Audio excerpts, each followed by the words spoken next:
Vamos a lo nuevo. Empecemos con una pregunta. ¿No tener impedimento alcanza para decir que somos libres? ¿Qué piensan ustedes? En su carpeta anoten esta primera respuesta para ver si al final del recorrido de la clase de hoy siguen pensando lo mismo o modificaron esa primera opinión.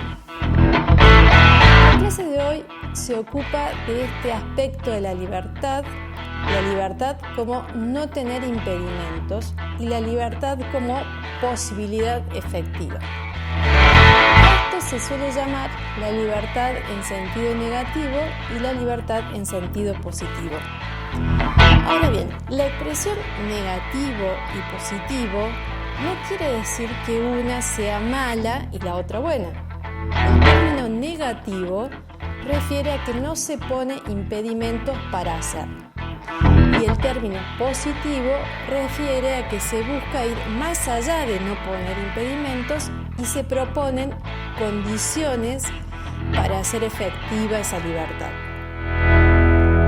La primera característica a tomar en cuenta es que no hay libertad en soledad. Necesitamos y reclamamos libertad porque vivimos con otros y deseamos un espacio propio para expresarnos, ser y desarrollarnos.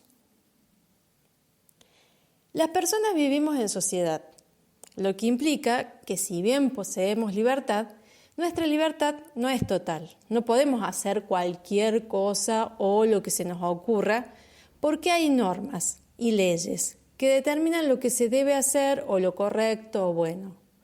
Pero, ¿esto significa entonces que no somos libres? ¿Qué significa el derecho a la libertad? No hay un solo modo de entender la libertad. Por lo menos encontramos dos modos diferentes de entenderla a la libertad.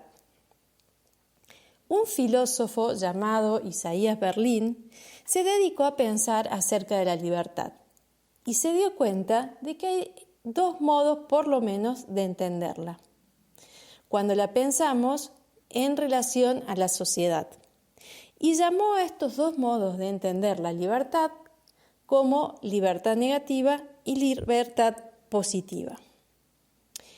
Por libertad negativa se entiende la situación en la cual un sujeto tiene la posibilidad de hacer o de no hacer sin ser obligado a ello o sin que se lo impidan otros sujetos.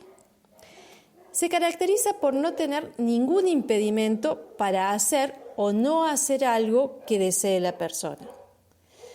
Ya que los límites a nuestras acciones en sociedad quedan definidos generalmente por normas, sean sociales, jurídicas o morales, se puede también decir que la libertad en este sentido consiste en hacer o no hacer todo lo que las leyes permiten o bien no prohíben.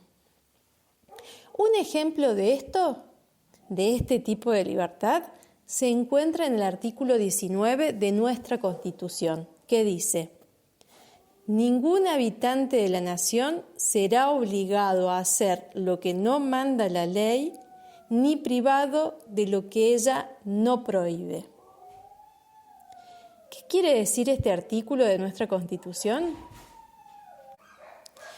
Que el Estado no puede interferir en la vida privada de las personas en sus proyectos de vida.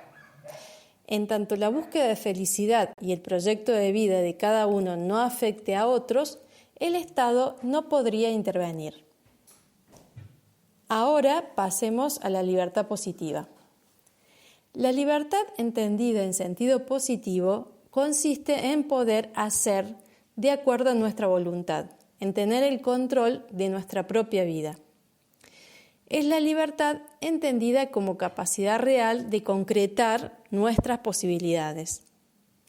En este sentido, por ejemplo, el artículo 37 de la Constitución Nacional dice: esta Constitución garantiza el pleno ejercicio de los derechos políticos con arreglo al principio de la soberanía popular y de las leyes que se dicten en consecuencia.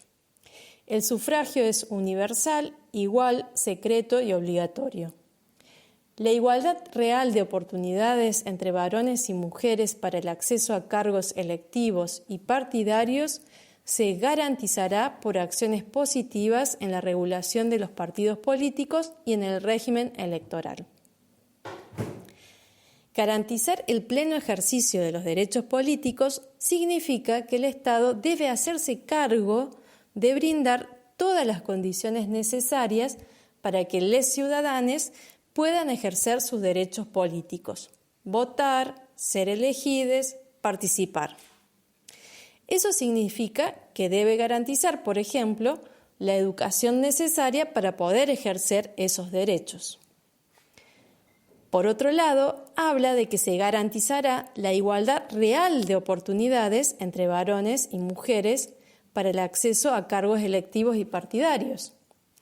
Quiere decir que no solo reconoce la igualdad como un valor de nuestra sociedad, sino que se encargará a través de acciones concretas y disposiciones legales que esa igualdad sea efectiva.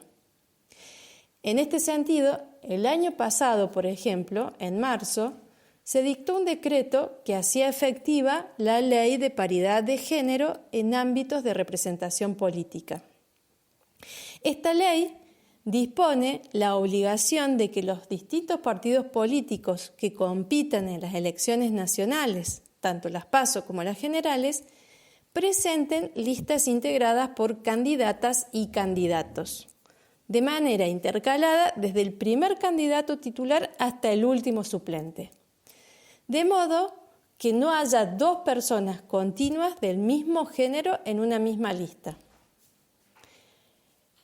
De este modo, no solo se reconoce la igualdad, sino que se busca hacerla efectiva.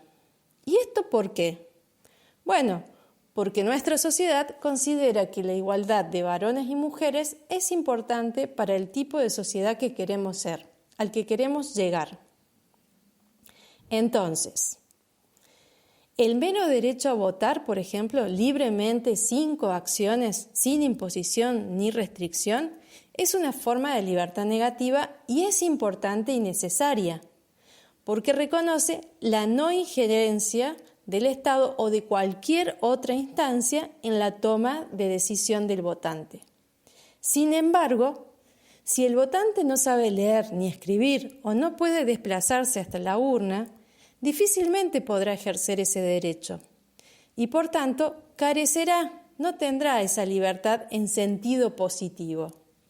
Es decir, por más que su voluntad quiera votar, por más que nadie se lo impida, no podrá hacerlo porque no tiene la capacidad real de hacerlo al no saber leer o escribir o no poder desplazarse hasta el lugar de votación.